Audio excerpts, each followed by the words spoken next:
Pumpkin Soup by Helen Cooper. Deep in the woods, there is an old white cabin with pumpkins in the garden.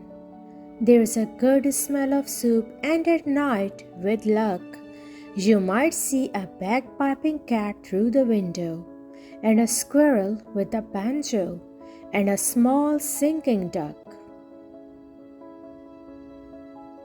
Pumpkin soup, the best you ever tasted, made by the cat who slices up the pumpkin, made by the squirrel who stirs in the water, made by the duck who scoops up a pipkin of salt and tips in just enough.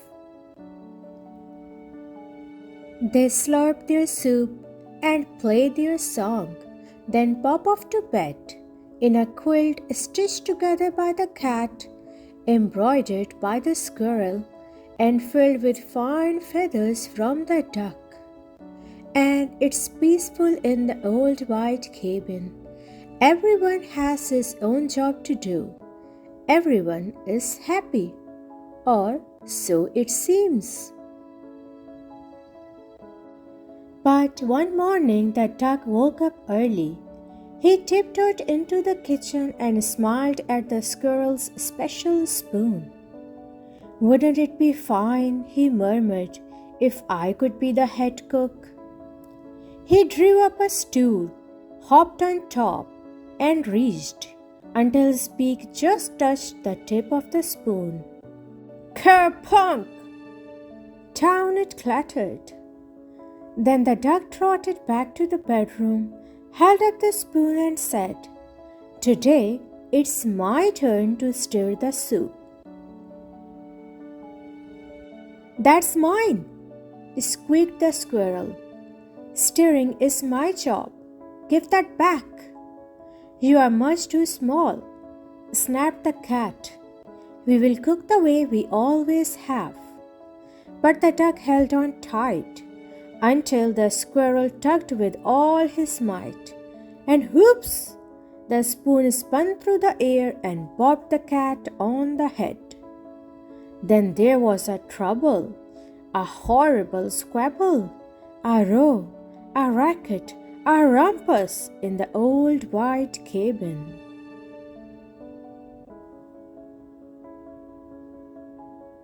"I'm not staying here," wailed the duck. "You never let me help with anything." And he packed up a barrow, put on his hat, and waddled away. "You will be back," stormed the cat, "after we have cleaned up." And the squirrel shook his spoon in the air, but the duck didn't come back. Not for breakfast, not even for lunch. "I will find him," scoffed the cat. "He will be hiding outside."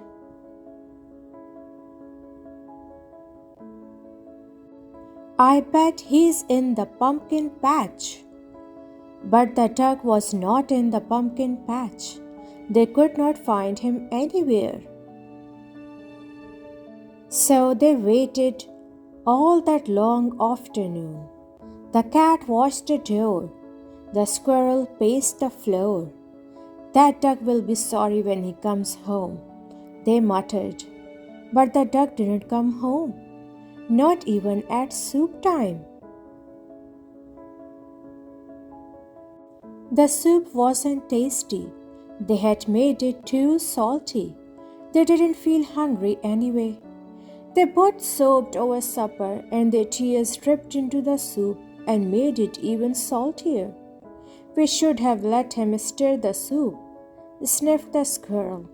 "He was only trying to help," wept the cat. "Let's go out and look for him."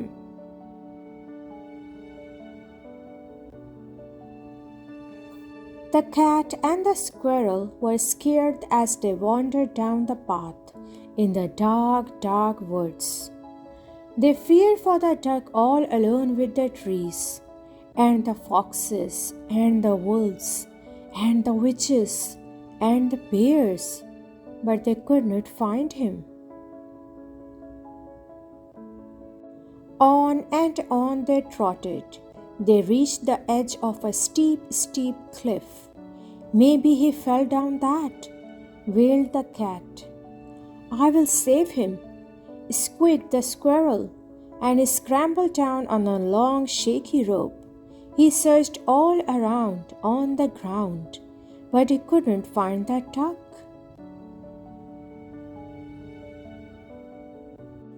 Then the cat whispered in a sad little voice, Duck might have found some better friends. He might, yelped the squirrel, friends who let him help. And the more they thought about it as they plodded back, the more they were sure they were right.